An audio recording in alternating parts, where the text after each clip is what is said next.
I'm going to attempt the world's fastest card trick. Yes, that's right. The spectator can actually shuffle the cards. And I had so much coffee, I might actually do this trick completely behind my back, just to make it a little bit more challenging. It could be the caffeine talking, but we'll see how we go. We have a card selected, so it starts off like any other card trick. And we're going to lose that card in... You know what? I want a challenge. I'm feeling good today. So I'm going to make this deck actually sleight of hand proof. Yes, that is sleight of hand proof, because now I can't manipulate the cards. The spectator themselves can actually place that card back in the deck, so they put... Just get a quick little look. And let's do this. Let's... Do I have another rubber band? Yes, I have one more rubber band. So you don't think I can get through this side as well. So wrap from both sides. I'm going to now try to find your card behind my back as quickly as possible. And it's done. I think I did it.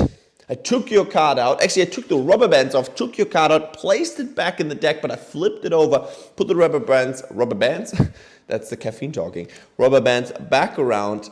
I was estimating that your card was somewhere in the center, but look, if you now spread through the cards, you can see there's one card and one card only right here in the center, the 6 of hearts. My friends, that's the world's fastest card. Okay, let's learn the escape. Now, this is a classic plot in card magic, especially when you first start practicing card magic. You have a card selected, and at the end of the trick, magically and possibly, that card is reversed in the middle of the deck.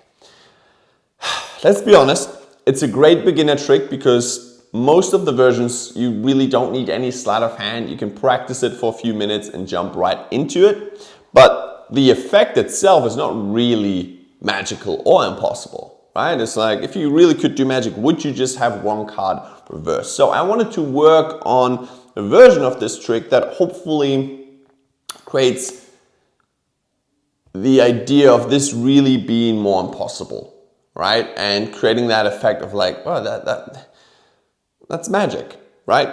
That's always the goal. So how can we do this with just such a simple, straightforward effect of just having a card flipped over? Now, we can do that with presentation, obviously, and some handling tweaks, okay? If we combine that and we add some convinces, a little psychology to it, this can be a strong piece of magic, okay? So let's get into it. The fun part is, it can be a borrowed shuffle deck, completely impromptu. You can even have the 2 rubber bands borrowed if you at your friend's house, so you don't even have to use your own items. Now, I have my cards shuffled before the trick. If I can, I always let the spectator shuffle. It just makes the trick that 1% stronger because your audience won't remember when they shuffled exactly. Like, all they will remember when they tell a friend about the trick, and I've heard it 100 times, is that they shuffled. It's the feeling that they remember. Like, it was very fair, very open. Here you go, shuffle the cards. Anybody, you get 2 rubber bands? Yeah, let's get them over here, right? I'm just assembling my items that I need for the trick. It creates more interest. And they will remember, oh, I shuffled the cards. When exactly? At the beginning, in the middle, at the end. A lot of times when they tell it back, they say, yeah, I selected a card, I shuffled the card. It all gets mixed up, so it sounds even more impossible. So if you can, let them shuffle. Now, as they're shuffling the cards, and maybe I'm getting the rubber bands out of my pocket, or somebody hands them to me and have them examined, I set up the premise of the trick and I tell them, all right, as I'm rolling up my sleeve, I say something like, okay, I'm going to attempt the world's fastest card trick. I've never actually tried this. It's very difficult, but I think today is a special day and I'm going to try it. Just by saying that, the world's fastest card trick, as they're shuffling the cards, hopefully it makes them lean in just a little bit more. It creates a little bit more of an interest, rather than just they shuffle the cards, I take the cards back and I select a card, any card. It just feels like another card trick to them. For us as a magician, you know, every card trick is different. There's different plots, different presentations. For a layman, if they pick a card, the magician is going to find it's the same trick, right? Now, I've seen this one before. It's sad, but it is a lot of times the truth. So I'm creating a hook, and hopefully as they shout, oh, the world's fast, I want to see this, and hopefully it makes other people around also pay more attention, right? So as I take the cards back, I say, okay, we need them in a sec. Okay, yeah, let's do it, right? And I'm almost as if I'm still deciding if I'm really going to attempt the trick or not. That's just my way of performing it. I just want to show you these things add to the effect, right? So I'm going to have a card selected, and they take out the cards, or one card, and I tell them, actually don't look at it just yet. Completely forgot. I'm going to do the world's fastest card trick, but I'm actually going to challenge myself even more. I'm going to completely do this trick behind my back. I know it sounds crazy, but I'm going to do it, right? Hopefully, yeah, let's just go for it. Here we go. Right? And all I did just then is I turned over the bottom card and I ended up in this situation. So behind my back, I take the bottom card, I turn it over, and then I flip the whole deck over.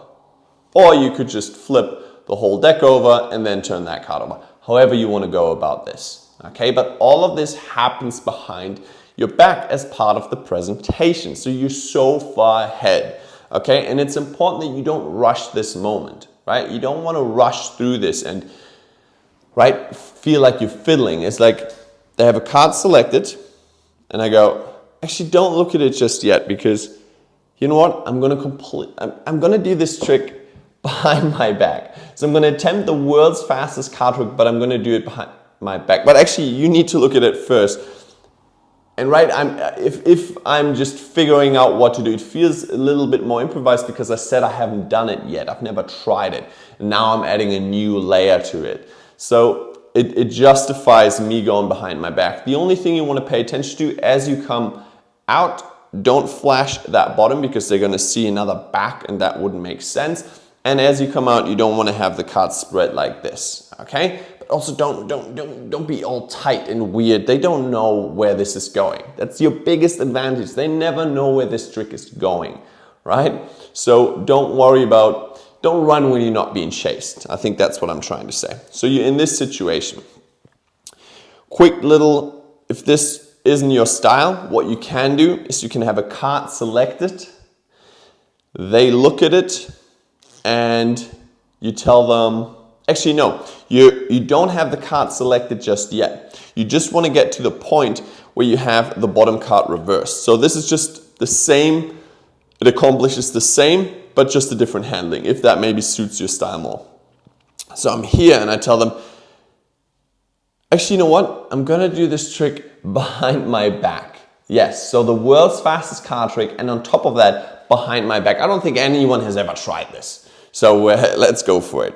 And now all I did is I reversed the bottom card, right? So as I go behind my back, I just reverse the bottom card, come back forward, and now I have a card selected. Okay? If you're worried about them taking the bottom card, you're most likely performing for the wrong spectator, because that's somebody that just wants to mess you up. Maybe you want to move on to a different spectator and just have one selected, or you want to work on, okay, how do I get them more on my side? Because you never want to create the feeling of magician versus audience member. It's not like I'm going to fool you and you don't know how. Hopefully, and the ideal situation is that they're on your side. They want to see you succeed, right? So that's sort of the vibe I'm always trying to create. Hopefully they're rooting for me. Oh, the world's fastest card trick. He's never tried. Yeah, let's see, right? So that's the feeling. And then most likely they will never just try to mess you up. If they do, and they really want the bottom card, you have a different trick. You're like, I knew you were going to go for the bottom card. I just knew, so I reversed it right before. Whatever, right? You could just turn it into a trick, but hopefully they don't.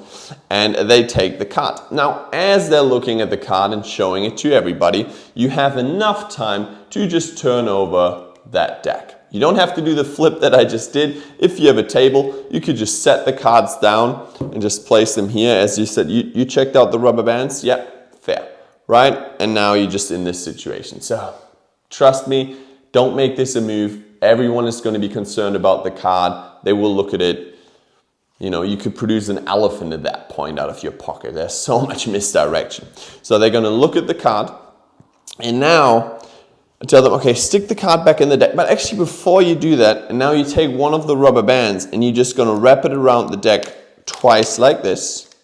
So we wanna make this deck sleight of hand proof, so you know I can't be messing with your card. And now this accomplishes two things. First of all, they're gonna place the card in there, and without the rubber band, if you would just have your, like, why would you be so stiff and they try to push it in and you just worried that they don't push anything over like this? But by having the rubber band around it, first of all, like I said, it creates more safety for the cards. They're not going to just push over, but it also creates a much nicer image, right? Again, it feels like something different, right? Just a rubber band added to it. It's like, it makes the deck sleight of hand proof. That could be a presentational idea right there. And I leave that card in just for a second and ask, okay, just push it in all the way. Push it in all the way, right? There you go.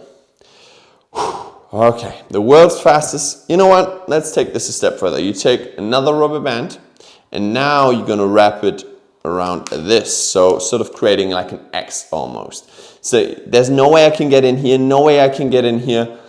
I have to now find your card in record time. Oh, behind my back. Yes, so behind my back, find your card. The only thing I know is you placed it about halfway. So wherever they placed it, I'm just making something up, right? Number 32 in the deck or whatever, right? Just presentation. So, okay, you place it halfway, so probably 27. So I have to get the rubber bands off, cut, find the card, take it out. Okay, here we go. And it's just as if I'm talking to myself and trying to think and mentally getting ready. It's just part of the presentation, right? It just adds instead of just going, hey. And now all you have to do when the cards go behind your back is turn the deck over. That's it. You just have to flip the deck over. Now, again, you can add some layers to it. So as I go behind my back, this is what I would do, right? As you saw in the performance, I go behind my back. Okay, right there, okay? And all I do is I go behind my back, I flick the rubber band, it comes out, I flip the deck over, and we're out, okay? That's it. So, however you want to do, you could just pass it and you're like, I think that's it. But by just adding this, right, it suits my presentation. Let me see the orientation. 20, right there. I want a little bit of a struggle, like something has happened.